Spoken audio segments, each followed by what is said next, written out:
You think you know the story of the Frog Prince, the charming children's tale where a princess kisses a slimy creature and breaks an ancient spell. It seems light-hearted, romantic, and whimsical. Yet what if I told you that beneath its playful surface lurks a history far darker than bedtime readers ever imagined? Hidden beneath the surface of this so-called fairy tale lies evidence of a myth older than most kingdoms of Europe, stretching back more than 1,000 years before the brothers Grimm ever set ink to paper. The simple image of a frog by a well, a golden ball, and a kiss may not be innocent symbols at all. They whisper of forgotten rites of initiation, of bargains between the living and the underworld, and of ancient transformations that bound humanity to the creatures of swamps and rivers. Archaeologists, historians, and mythographers have discovered fragments across Europe, the Near East, and even older Mesopotamian tablets, suggesting that the tale we know as the Frog Prince may be a remnant of cultic traditions, royal rituals, and warnings of cosmic balance. This was never meant to be a child's tale but a veiled record of something sacred, dangerous, and nearly erased by centuries of retelling. So let us step away from the nursery and into the archives of forgotten civilizations, peeling back the layers of history to uncover the darker, older truth of the Frog Prince. Once upon a time, in a kingdom veiled with forests and dotted with deep wells, there lived a young princess. She was beautiful, headstrong, and accustomed to a life of comfort within the castle walls. One summer day, while wandering into the woods, she carried with her a treasured toy, a golden ball, radiant as the sun. She played by tossing it into the air, delighting in its glitter. Yet, as fate would have it, the ball slipped from her hands and rolled into a well so deep that its bottom could not be seen. Distraught, the princess wept. From the shadows of the water a croaking voice spoke. Rising from the darkness came a frog, its slick skin glistening in the dim light. The creature made her a promise. If she would grant him her companionship, allow him to eat from her plate, drink from her cup, and rest upon her bed, then he would dive deep into the well and return her golden ball. In her desperation, the princess agreed, though she had no intention of honoring the strange pact. The frog disappeared beneath the water and, with astonishing swiftness, resurfaced with the golden ball clasped in his mouth. Overjoyed, she seized it and fled, leaving the frog to croak behind her. That night, as the feast began in the castle hall, a soft tapping echoed at the door. The frog had followed her, demanding the fulfillment of her promise. The king, stern and wise, insisted that his daughter keep her word, for the honor of a royal must not be broken. Though she was disgusted, the princess allowed the frog to sit beside her at the table, sip from her cup, and nibble morsels from her plate. Later, when she retired to her chamber, the frog followed still, asking to share her bed. Anger and revulsion overcame her. Depending on the version, she either hurled him against the wall or, reluctantly, pressed her lips to his cold skin. In that instant, the frog transformed into a handsome young prince, freed from a curse that had bound him in amphibian form. He revealed that only the loyalty and compassion of a princess could release him. Bound by fate and now linked by destiny, they were married, and the union was celebrated throughout the kingdom. The tale ends, as most fairy tales do, with happiness restored, a wedding feast, and the triumph of love over enchantment. This is the version that children know, a whimsical adventure about honesty, promises, and magical transformation. Yet, as with many old stories, the surface hides a deeper current, for behind the glitter of the golden ball and the sweetness of the kiss lies a river of forgotten rituals, dark bargains, and echoes of myth stretching back to civilizations long vanished. But the tale was not always told in the form we know today. Its current shape is largely owed to the brothers Grimm, who published Der Froschkönig oder der Eisern, Heinrich the Frog King, or Iron Heinrich. In the early 19th century, their version emphasized the moral weight of promises and obedience, teaching children that a word once spoken must be honored even when inconvenient. Yet, if we step back further into the archives, the outlines of the story appear far older and more varied. One of the earliest recorded European variants appears in Latin from the 13th century, in which a princess's disdain for the frog culminates in her smashing him against a wall before he becomes a man. Here, violence rather than tenderness is the liberating act. Later Italian collections in the Renaissance depict not a frog but other enchanted animals, including snakes, dogs, or even hedgehogs, each awaiting transformation through human compassion or confrontation. The Grimm brothers, however, polished away many grotesque details, seeking to craft a morality tale palatable to a Christian readership. The shifting moral tone is striking. In medieval Europe, the story warned of impulsive bargains with uncanny beings, perhaps echoing folklore fears of water spirits who lured humans into dangerous contracts. By the Enlightenment, the emphasis shifted toward civility and virtue. The frog became less a threatening figure of the swamp and more a suitor awaiting acceptance. By the 19th century, in the Grimm's Germany, the story was presented as an allegory of obedience, trust, and the sanctity of vows. Even later in the 20th century, children's books and films softened it further, transforming the frog into a comic figure. The act of the kiss became central, though this was not a universal element in older texts. The sanitized versions erased the underlying menace, replacing the ritual of confrontation with the sweetness of affection. Thus, through time, the tale bent and reshaped itself to suit the moral codes of each age. What began as a warning against otherworldly bargains evolved into a parable of fidelity, then into a whimsical romance. This evolution tells us as much about the societies that preserved the tale as it does about the tale itself. The frog has been, at different times, a spirit, a beast, a suitor, and finally, a comic hero. Beneath all these changes, however, remains a shadow of something more ancient.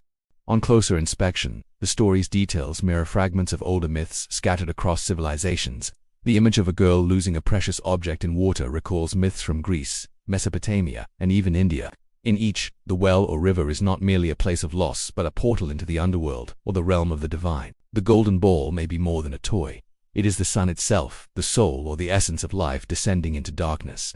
Consider first the Greek myth of Persephone. She descends into the underworld after being seized by Hades, a tale symbolizing the cycle of life, death, and rebirth tied to agriculture. The princess's descent to the well in search of her lost ball echoes that same passage into darkness and the confrontation with an underworld figure. In Mesopotamian lore, the goddess Inanna's descent into the underworld requires her to relinquish symbols of power one by one. The princess's bargaining with the frog resembles this dynamic. A ruler's child must engage with a creature of shadow, surrendering comfort and pride in exchange for restoration. In Norse mythology, there are echoes and tales of shapeshifters bound by curses, often toads, serpents, or other liminal creatures of swamp and water. Frogs, with their dual life in water and on land, symbolized beings caught between worlds, guardians of thresholds. In many cultures, there were messengers between the human and the Thanic. Even in Hindu traditions, frogs appear in connection with fertility and rain, linked to cosmic cycles. The amphibian is never merely an animal. It is a vessel for transformation, death, rebirth, and the crossing of worlds. Seen in this light, the Frog Prince ceases to be a whimsical fairy tale and instead becomes a ritual drama. The princess represents humanity confronting the mysteries of the underworld. The frog embodies the shadowed guardian who demands recognition, respect, and an intimate bond before yielding his treasure.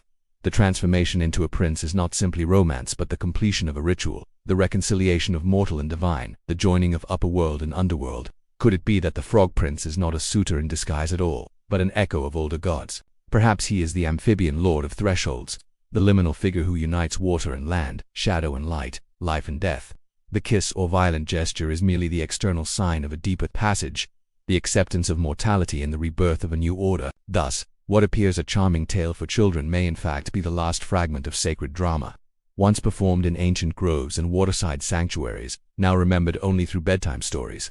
In the early 20th century, researchers were astonished to uncover motifs of the Frog Prince tale far beyond the borders of Germany. Folklorists catalogued versions from Scandinavia, Russia, Italy, and even distant China. Each version varied in surface details, yet the structure remained unmistakably similar. A royal maiden loses a treasured object to water. An amphibian or other creature offers restoration under the condition of companionship and transformation. Follows, through contact whether by kiss, violence, or ritual action. But the story's threads stretch even deeper.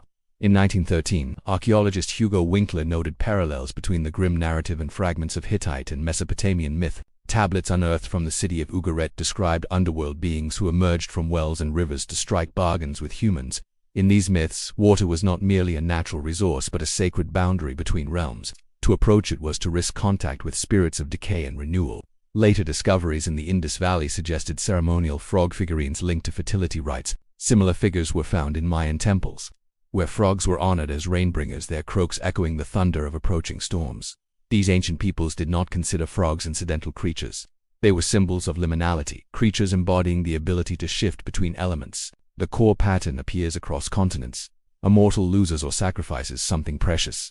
A creature of the boundary offers aid in exchange for companionship, and through this contact, transformation occurs.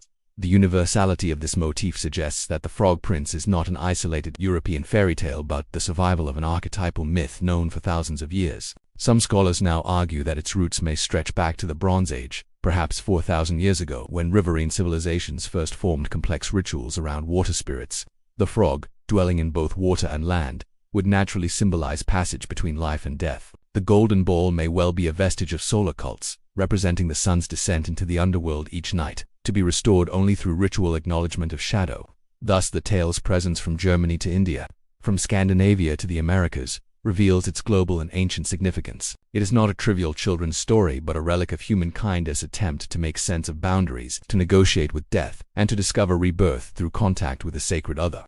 What seems simple may, in truth, carry the weight of ritual. The golden ball, so easily dismissed as a toy, gleams with cosmic symbolism. Gold has long represented the eternal, the solar, the divine essence of the soul. When it falls into the well, it is the sun sinking into night, the spirit descending into the realm of death. The princess's despair is humanity's cry when light vanishes, when vitality is lost to shadow. The frog itself is equally rich with symbolism. Amphibious, it inhabits both land and water, a mediator between the living and the underworld. In ancient Egyptian rites, the frog-headed goddess Hecate presided over birth and resurrection. In medieval Europe, frogs were viewed with suspicion, associated with witches and the devil, yet even then they carried an aura of transformation.